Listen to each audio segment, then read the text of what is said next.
Hi, this is Mel Day, and I'm just going to show you some of these video tricks that I learnt today. The first one was how to set up a subscribe image that will populate across all of your videos. Now, I haven't done this well, but I'll show you how to do it and you can probably do it better.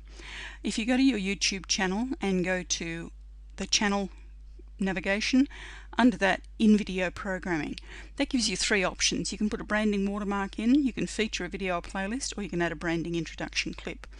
What we want is the branding watermark. What I've actually done here is, if you can carefully see that there is actually one there. It's in dark black. Black is dark, but it says subscribe, click here. Now I've got that going across the entire video. You could do it just at the end, or you could do it at a particular point in the video and have it going through to the end. So I've done the entire video. If you hit update, you'll be able to get that there. Now what I'll do is just remove it and show you how to actually put it in there. So you go to add a watermark, upload an image, which in this case was called subscribe, somewhere here, and if I put that in there, save it, and I'll click save again to upload the watermark, and it will then go automatically by default to custom start time. Select entire video, and it will then come through on all the video. Update, and that will now be on all the videos. So you can see it there. The problem is, because it's black, of course, you can't see it on here because it comes up in this little corner.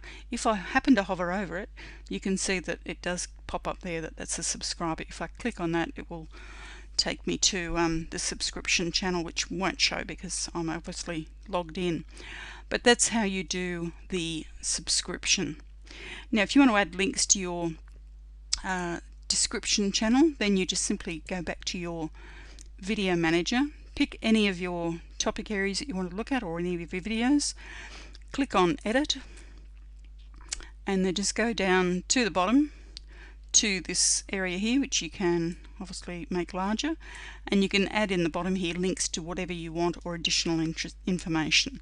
So you could put instructions, you could put a free offer in there, you could put your website, which I've got here. You could go to look at a playlist. Now that's actually a link to the playlist on list building. There's another option here for people to subscribe through that way. And you could also put any other information or any other links that you want in there and hope that people will click through and look at those things. So that's an easy enough to do just with editing, and then of course when you edit you save the changes and it will then populate that on that one. You have to do that individually. So that's the adding links to your description. The next point I've talked about is to annotate an unsubscribe button. So if we go to annotations, we can go that way, or let's cut that out, or we can go back to my video manager somehow here. We can go back to video manager. Let me just go back. If we go back to video manager here, let me just make sure I know what I'm doing here. Yeah, okay, so I can go here as well to annotations. Again, let me stop that playing. And simply what we do here is add annotation. Now I've already got an annotation which is on here, which is my website, but you can add more annotations if you like. You don't want to have too many, and you don't want to have them popping in and out too much because that's distracting. I've just got that one on there to brand the video. I could do that through the watermarking, but I've done it as an annotation in this case. And you'll also notice down here there's a little thing here. That is where I've done an annotation for adding a subscribe button. So all you simply do there is add annotation, select notes, because you've got an option there of what kind of annotation. Select note, put in the note whatever you want in terms of the text. You can change the font size and colour, etc. You can have it starting or ending at a particular time. And you choose a link, because what you want to do is send people to the subscription channel page. You can have this annotation go to a video, a playlist, channel, a Google profile page. What we want here is subscribe. So I've done that.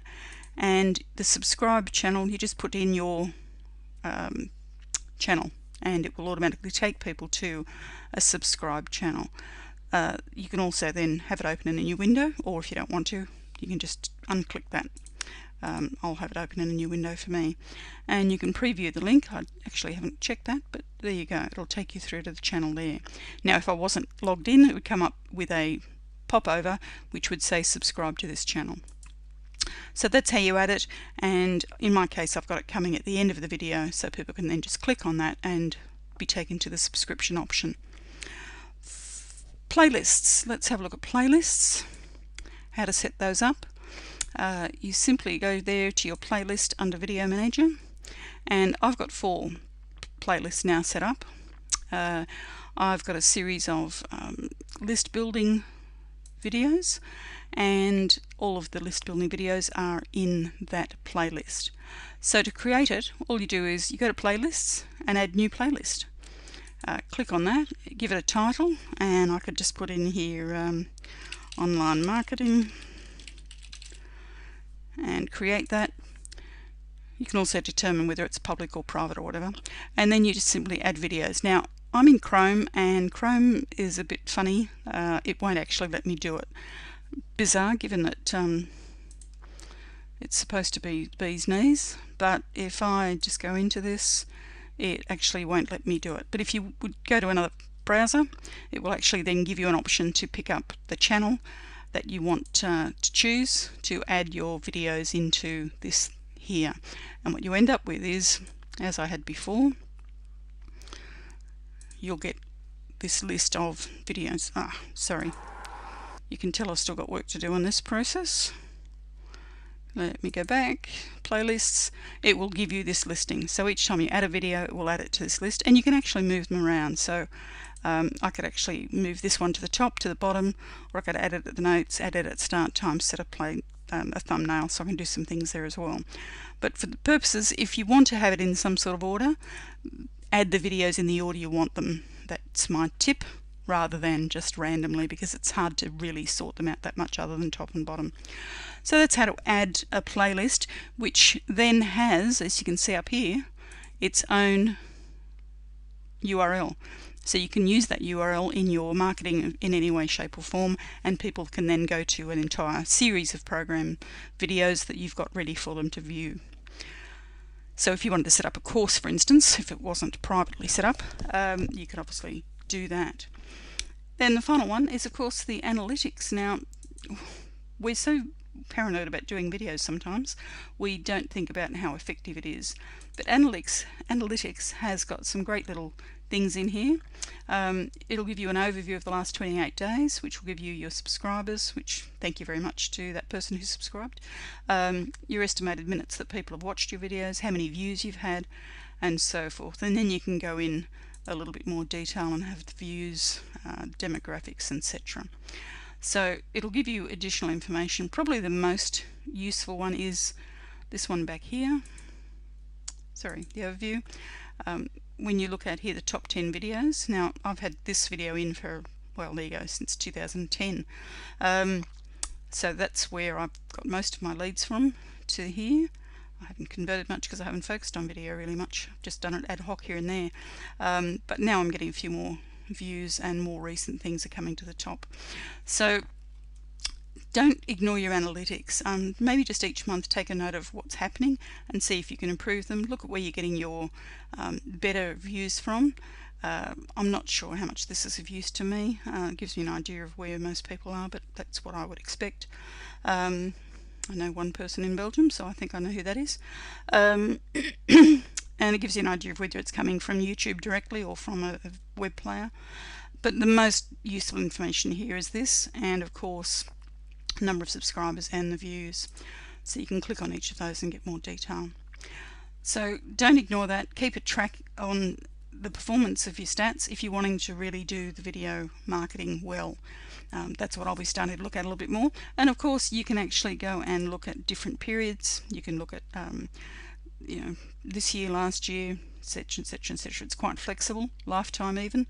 And you can also get stats on your playlists if you start to market your playlists for whatever reason. I haven't bothered with it until just really playing with it lately, and that will give you some information as well if you're marketing a playlist. So there you go. That's what I've learnt today on YouTube in terms of improving my performance in that area. Hope that's been useful for you. Catch you soon. Bye.